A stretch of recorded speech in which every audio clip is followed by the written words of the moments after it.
Hello, I'm Kate Davis, and this is Humor in the C-Suite, a show about how leaders use humor to create an extraordinary work culture. Hi, everyone, and welcome to this week's episode of Humor in the C-Suite. My guest this week is Jeff Arnold, a 5-time best-selling author whose writing cadence pulls readers in like a conversation with a trusted guide. His words aren't just read, they're experienced. With a style that blends vivid storytelling, sharp insight, and practical wisdom, Jeff takes each reader on a journey where ideas become images and lessons become lived moments. He is the founder of RightSure, North America's most awarded insurance firm, blending technology with humanity. He loves to challenge audiences to think bigger, lead boldly, and embrace what's possible. Whether exploring businesses, leadership, artificial intelligence, or the future of technology, his works make complex feel unforgettable. We talked about how he uses humor in business, in his writing, in his leadership style, and how it's worth the risk. We had a great time, a lot of laughs. I really enjoyed recording this episode, and I know you guys are going to enjoy it too. So please welcome Jeff Arnold. Thank you so much, Kate. I am dying to laugh together. Oh, good. Okay. I love this. We will do lots of that. You know what? It was so interesting reading about you because you've lived so many different lives and very successfully, I must say, like U.S. Army. Then you were the founder of RightSure, like one of the biggest insurance firms ever, most successful. So I just thought we'd start off by you giving people sort of a taste of your, sort of former days before all. How many books have you written? Is it like 10 at this point? I've written 12. Shut up. And yeah, well, there's this thing called Adderall. And once you find it, it greatly changes your life's trajectory. So. Oh my God, that is so funny. Okay, we got to get Adderall as a sponsor. So yeah, I just thought we'd start off by you just sort of telling your story, and then we'll get into how you use humor in all those roles. Sure. Well, long before the books and the tech work and the AI speaking and stuff, I found myself a struggling thespian and theater nerd, as we all wish to be secretly, right? I lived in North Hollywood. This is I'm an aged man, so this is the mid-'80s, trying to cut my teeth in theater and comedy. I had this problem, though. I wasn't any good at it. So I migrated back to, or what do they call it these days? Returned back to the nest. My mom called it her boomerang child. I kept going back home. So I moved back home from Hollywood, and I answered an ad for a salesperson. And I killed it, because if you can perform and you're genuine and authentic, people recognize that, right? So yeah. Anyway, not to bore you with the whole story, but then started some insurance firms, have bought 40 insurance firms over the years, run an insurance company, and then lately I spend my time writing, right? That's the 12 books that we mentioned earlier. Wow. That is just so incredible. So because my kids don't leave, they just come back with more people. Anyway, it's like everyone's like downsize. I'm like, I need to upsize. Like, this is not happening. I don't even know who I'm walking by. Anyway, it's just, it gets to a weird point. So I just think that's sort of a part of, life and you finding your footing. But you leading and buying 40 insurance companies, how did you, like, when you were a business leader, were you serious? Did you find the humor to build the trust and all that? And how did you do that? Oh, I think any great leader has to recognize the power of humor in the workplace, right? In the boardroom, in meetings, what have you. You have to be able to leverage that, lean into that. I will submit this, that you want to be careful as a leader that some humor can be construed as bullying. I mean, bullying you want to shy away from, that shuts down a team. But what I find, now this doesn't mean it's successful for everyone, but self-deprecating humor is kind of the best humor, right? Where you're making fun of yourself. Yes. I mean, it's a culture of it's okay. We can laugh at ourselves and avoid the kind of this failure mentality or fear of failure mentality. I have a it's not a joke, it's a true thing, but it turned into a joke. So we used to meet, of course, have morning conference meetings at the beginning of every morning for about 20 minutes. And it got too serious. I went to the group and said, hey, this is getting way too serious.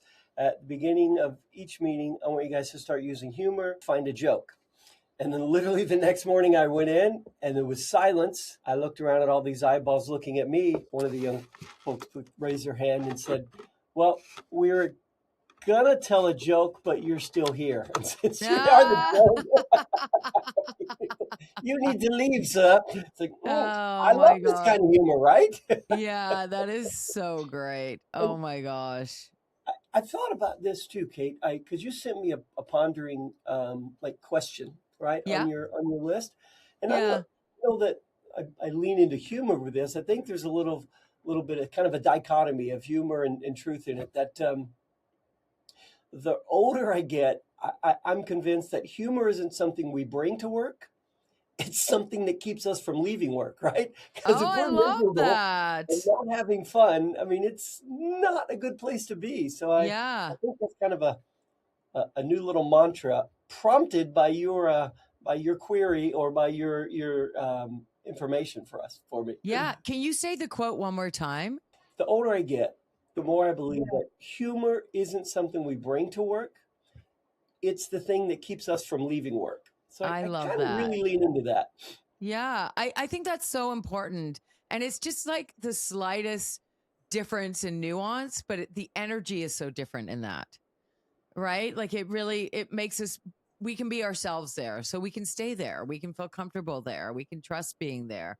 Like it lends to all those things that are so important to building an incredible team. Do you find that humor over the years, once you did that with the team and, they were able to, tease and make fun and all those sort of things, did you find it helped with collaboration?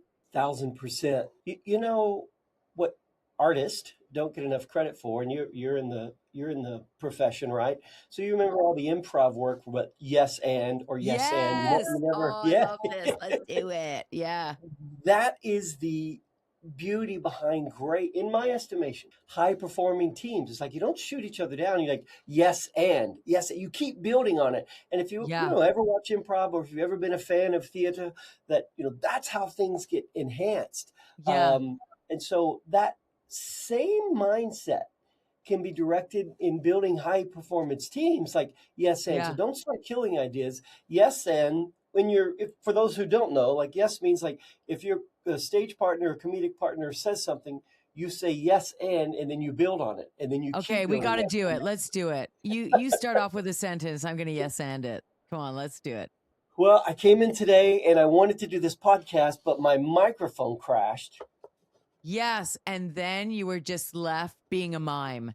And it was pretty funny. We should have filmed that. But then you said to me, there's a fish on my desk.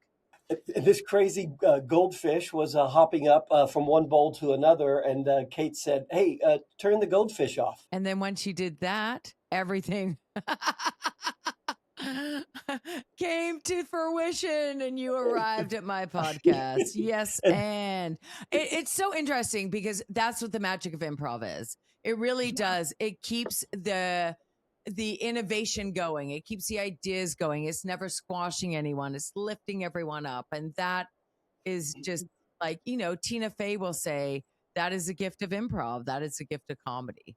It's being there for each other and saying, yeah, be yourself. if you use it correctly, humor allows us to collectively, as a group, never carry failure forward, right? You're going to have days launching tech that fails, or a presentation that fails, or on stage you're going to bomb, or you're going to forget your lines, right? There's this woven thread that comes through every profession that humor and improv can be used. And I think even if you don't say that you never carry failure forward, if that sounds too antiseptic or businesslike, you can think in terms of humor reframes any failure as forward motion. You can use it, you use it as self-deprecating. That's the best in business so that people don't think you're better than them. But even when you fail, it's perfect. Oh, well, hey, we're launching this brand new platform today. Hope it succeeds. Yeah, if it doesn't, don't worry. I'll get all of our LinkedIn's updated in time and we'll have one last Yeah. happy hour together, right? I mean, come on. So you're not I worried about failure then, right? yeah. But you know what? I'm so interested because I'm curious to if you're running 40 insurance businesses or companies or like insurance is such a you either have people who are trying to protect themselves or who are at the worst moment of their lives, so how do you keep your employees healthy when they're dealing with that kind of people in that kind of distress? It's absolutely true. So we don't even say the word insurance because that initiates rolled eyes and legal contracts where somebody's trying not to pay for something that somebody's paid a premium for. So we don't even have agents. They're called our famously friendly humans, right? And our famously friendly humans are legendary. Not because the bald guy in front of the mic says so, but because every industry publication says so. And hundreds and hundreds of five-star reviews say so. And the difference is this. These what people call insurance are of course legal contracts. Most people aren't aware of what they're buying. They think it's all one and the same. And I'm not going to go too deep here and put your listeners to sleep, I promise, right? But insurance, like anything else, right, is a legal contract and you get what you pay for. What happens is this, just really quickly. Everyone assumes just because of the stupid, cute commercials and $1 billion in ads that it's all the same. And I would just posit this to your listeners. If you take your significant other out to a steak dinner, you're going to pay more than if you take her out to Subway, him or her out to Subway. Fair? Right? And the same is true for cars. If you buy your significant other a Lucid, you're going to pay more than if you buy a Toyota Corolla, right? You get what you pay for. Somehow, some way, through billions of dollars of ads and predictive programming, consumers have been convinced that it's all these legal contracts are the same, that it's just about price. At any rate, that's the problem with insurance. Everyone thinks it's the same. And the goal of a famously friendly human is to say, I'm here. We're not compensated on commission. Let's transfer some knowledge to you. And then you and your checkbook decide. So did not mean to turn it into an ad. No, no, but knowledge is power, right? Like and I think that takes confidence. And I think when you're dealing with someone who's taking it from transactional to human, saying, no, not all insurance is the same. We want you to be protected. Here's what we have to offer. But if you buy this cheapo one, you're not going to have it, right? Or only one Yeah, kid's going to be fine. Yeah, absolutely. but just my favorite. So that's fine. Right. So you're just, yeah, but I get it. Like, I mean, insurance, I live in Canada, so insurance is different here, Absolutely. Yeah. because we don't need health insurance. We're all covered. It's just, basic sort of life, car, home kind of thing. But Yeah. it's definitely, whenever I've had to deal with I have one kid always crash in a car. Oh my God. The worst depth perception ever. Like she was, I'm just like, oh God. And it's been, I'm just like, you're gonna have crappy insurance for a while. That's the way it works. But there's always one. But I find when people or companies that have those high stakes, sort of humor is almost a pressure valve for them, Oh, yeah. right? Very, Like, very true. when That's you're powerful. having your meetings as a group and one person's having that really hard day, if, someone really having, life insurance is brutal. It's funny, Kate. I have this kind of internal mantra that I had written down on a 3x5 card over, and it's not a really profound statement, but it's kind of a guiding statement for me, wrapped up in humor, right? And so I used to Yeah. say all the time to myself, "Look, after 36 years in this business of writing books and Hmm. buying insurance firms and running them, and now leading AI, I've become an expert in three things: risk, humor, and pretending I understand what my kids are talking about." So those three things are right. I'm kind of faking my way through it. Yeah, absolutely. I'm trying to be cool. I know. I know. Yeah, yeah. That's so funny. Hi, it's Kate. I can't believe you made it halfway through the show. Look, if you or anyone you know would like to be a guest on Humor in the C-Suite, I would love to have you. So email me, kate@katedavis.ca.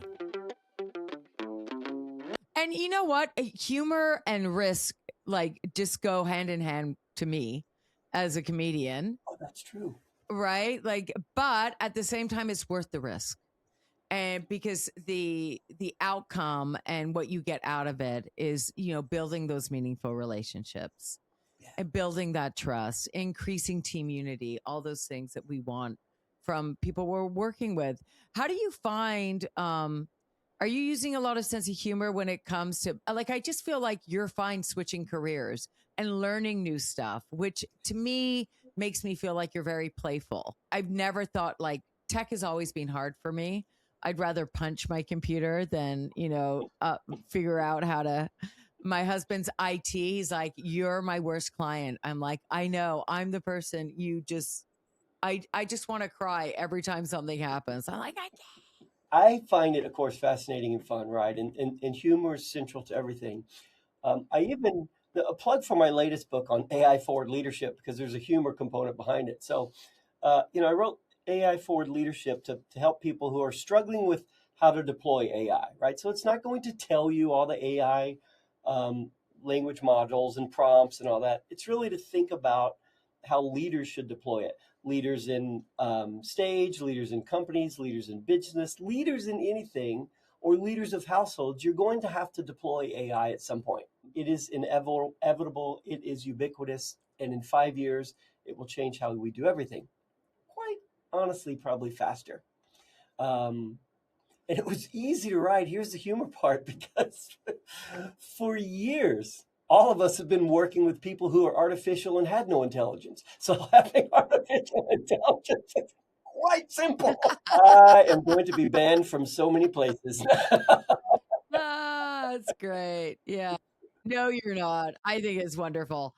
And you know what? Even Stanford University is now teaching humor as a part of their business and leadership. I didn't know that. Yes, and it's credited. So the research is in. Leaders, the number one thing people ask for in the book Humor Serious Business, what people are asking for from their leaders is they want them to sound like a person. And if that's where we're starting from, like we have work to do as leaders. And I think the consensus is in that humor is one of the, like we talk about mindfulness. One of the easiest ways to be mindful to me is to laugh because it's impossible to laugh and not be in the moment. You can't do it. Right. So it's those finding those little moments. And I feel like you have that. Or else you wouldn't be able to change from army to, to actor to like just so many different lives of Jeff Arnold. And to me, that says someone who's playful, who's not taking themselves so seriously. You're taking your work seriously, but you're not taking yourself seriously. And I think that's what makes it special to me. Right? So, Yeah, thank you so much. I agree. It's something we all ascribe to do, right? Not to be yeah. the Jeff Arnold show, but a self-deprecating kind of humor. Not that you don't like yourself, but it aligns you with everyone. And if you're in a Yeah. role of authority, right, you don't want to laud that over someone. That's a weak leader. That's a spineless person that's shallow.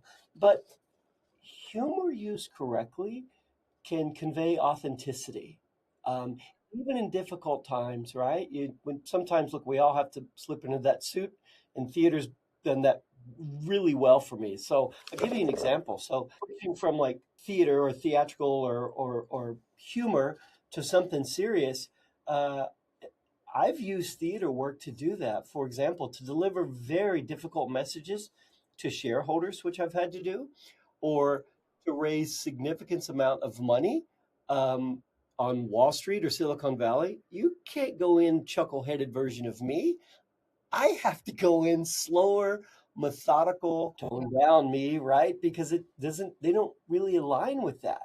But outside of raising capital and delivering bad news, humor can be deployed everywhere. And again, I'm using the word, I think it makes you more authentic. Yes, absolutely. And in those meetings, did you find like you could I mean, you're saying, I'm not going to go in being, the court jester, I guess, if we're going to be all theatrical. But at the same time, you being yourself in those meetings, even if it's that professional side of yourself, I feel like you're still bringing a part of yourself to that, you know? Still definitely try to be authentic. It seems a bit stymied when you can't just be, your quick one-liner or Yeah. playful self, right? But it's first of all, if you've ever done any corporate work, it's not really made for laughs. It's made for endurance training, right? So, Yeah, but I think that's changing. I think that culture is changing now. I agreed. think that this generation coming into the workplace is like, I want boundaries, but I also want to be myself. And Yeah. I feel like a lot of leaders are being like, okay, we're going to start this with, whether it's I hate the word icebreaker, but whether it's a little game or clip of Ted Lasso, or I had a staff room do a meme board and everyone would put memes on it that they found funny, and one person would just a good chuckle to show that the office had a sense of humor. So I think there are ways to bring it into the workplace now where you're like, yeah, we're taking our work seriously, but we're not taking ourselves that seriously. That's why we're having beer cart Fridays. That's right. What? No. I love Dear Card Friday. I think, I think, I think too. I think we're saying the same thing too a lot, Kate. In Yeah. that, if we are the biggest joke in the room, no one else has to be nervous about anything, Yes. right? Yeah. It's I said one time, hey, listen, guys, my door is always open. Pause. Mostly because I keep forgetting to close it. Humor, right? So Yes. that Perfect. that kind of stuff does more Yeah. connectivity than 15 HR seminar trainings, right? Because 100%. I can go see them, but he's a moron. But I Yeah. can't. Yeah. Do you find when you have been, delivering those hard statements, or, and the next day you're dealing with a team that knows things haven't gone as well, and we don't want to be doing the blame game, right? There's no good in that. But do you find that, I feel like you're saying know the room, like the people you're working with. You're very different if you're going into a new situation, so know your audience. But I think the self-deprecating humor as a leader is the number one thing I would say. Absolutely, you never want to punch down. So in all those, have you ever had it gone wrong for you and had to sort of step back, and what did you do when that happened? Oh, definitely. Again, because I don't want to say no respect of persons, but I treat all people equal. Let's just say the CEO of a very large company that you've heard of. I just didn't know. Again, didn't do any pre-research on this thing I was at, and so I was standing next to him at a drink fountain at this event, and I just let go with some crazy humor. Or starts talking, and he asked me, well, what I do, and so I told him, and we just kind of being jovial back and forth. Well, I was being the chuckleheaded Jeff. He was just serious, arms crossed, kind of looking down when he talked. And I asked him, hey, what do you do? He's like, I'm the CEO of X. I'm like, well, that's fantastic, right? Because some people align with humor, some don't. Um, but you know what I think great people who read the room, kind of like you were interesting, is that, and I love what you said about punching down. I'm actually stealing that because it's so true. You don't want to laud your authority over someone and punch down. That destroys culture. I love that. I think, and Michael Scott did this in The Office. You can weaponize the awkward silence, right? Or the awkward pause. You can turn that into your favor, right? So if tension spikes, you can just do the eye roll, or hey, this is either going to be a great story in 6 months, or it's been nice knowing you, right? So, Yes, 100%. Yeah. Do you find when you're writing your books now that humor sort of is sort of seeping into that part of your life as well? I love this question. Thank you. Writing's very difficult for me. It's like It's if you imagine horrible. I'm with you. Oh, so it is lonely. so fitful and so Yeah. like it's just agonizing word by word, sentence by sentence, paragraph by paragraph. And because I've had the good fortune to have 5 bestsellers, right? 5 number 1s. So here's the deal. And I don't know if this is just sexist or just men related, but men, I can only speak from that gender, right? Whenever we have a microphone in our hands or in front of us or are writing, we speak or write to sound important, right? And so we use different words or we try to sound important. And that doesn't sell books. That comes off as your show and it's this and that. And so the most difficult, fitful, trying thing for me is to kill my ego. And it's very tough, especially as not that women are the same way, but if you go like my books that have sold the best are ones that I've rewritten 5 and 6 times, and I have to go through and say that's a Jeff show, that's an ego, that's humor induced, kind of make yourself feel good. If you eradicate, extrapolate, remove all of that, then you have a nugget that's worth reading, and people buy, and you can draw them into. And so a little bit long-winded there, but writing for me is a very, very gut wrenching experience. I love it, right? When you Well, get to you've the done end, it 12 times for someone who hates it. You've written more books than anyone I know. That is so funny to me. I hate it. You've written more book. You're like Shakespeare of the. I wish tomorrow and tomorrow and tomorrow. I wish, right? We would all be. Oh my gosh, my mistress with a monster. No, I got you. I got you. I find that so interesting because I was going to say you must find book writing so easy because you've written so many and you're like it's torture, which is so funny. Because it's so ironic that it's that hard for you. But you're saying the books that where you've really been yourself, where you've, let that ego go, where you don't need to sound important. You just want to get the story out. Those are the ones that have done the best.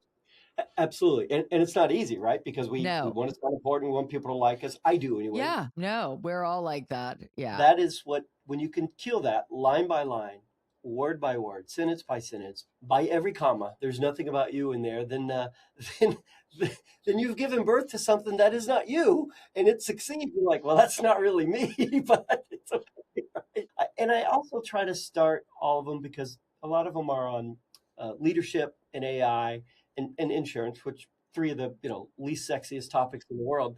So I always try to draw the reader in the first intro or the prologue with something unique, like being at some place unique, bringing them in so that I try to use a writing cadence that they feel like they're sitting right next to me and we're having a conversation. And that kind of helps me write a little less ego, if that makes sense.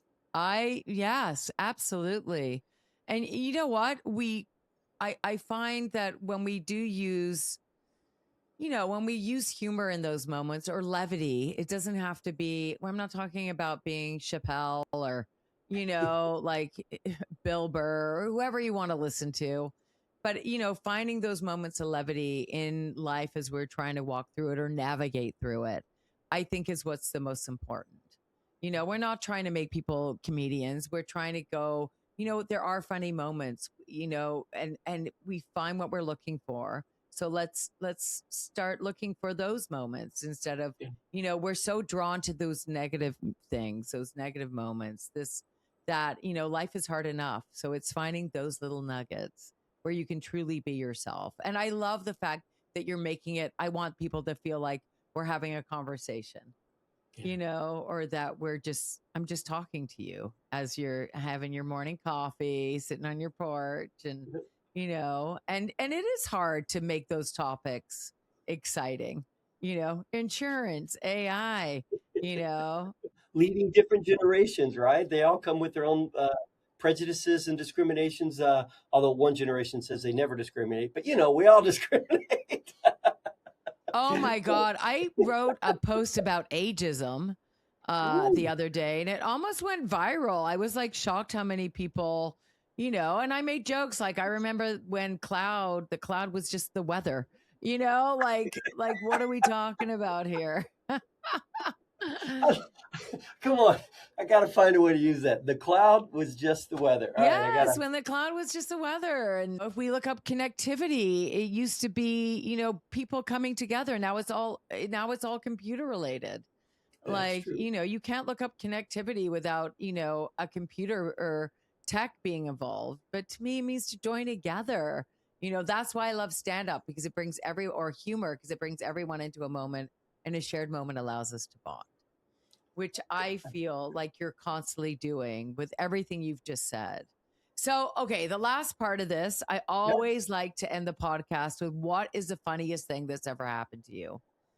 And I feel like we all have those party stories. That one story we tell when we go into a party and our partners are like, "Oh my God, I have to hear this story again for like the 50th time." I'm like, "Yes, you do. Because it works." Well, since we're going to be self-deprecating here, I'll stay away from potty humor, but I have one that's really close. Years ago, yeah, when I was not the aged man that sits before you now.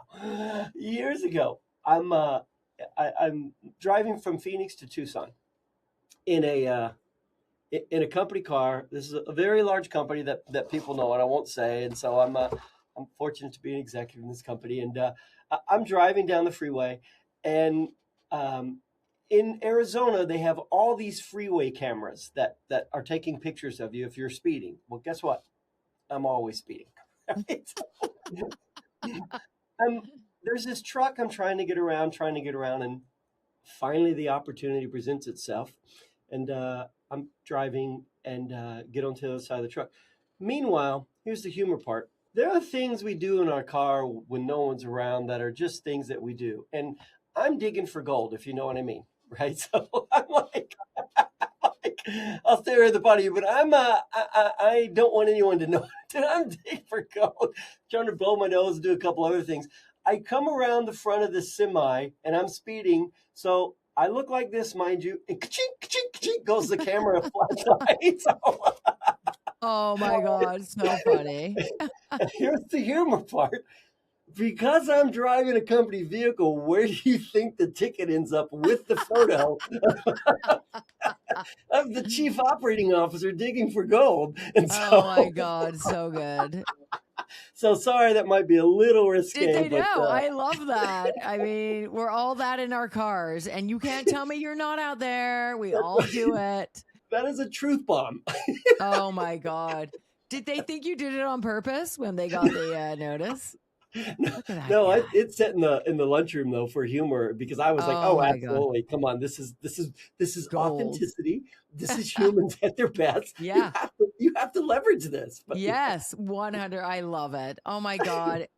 Jeff, I've loved our conversation. You have just so much information to share, but I love how much you have a sense of humor about yourself and everything you do.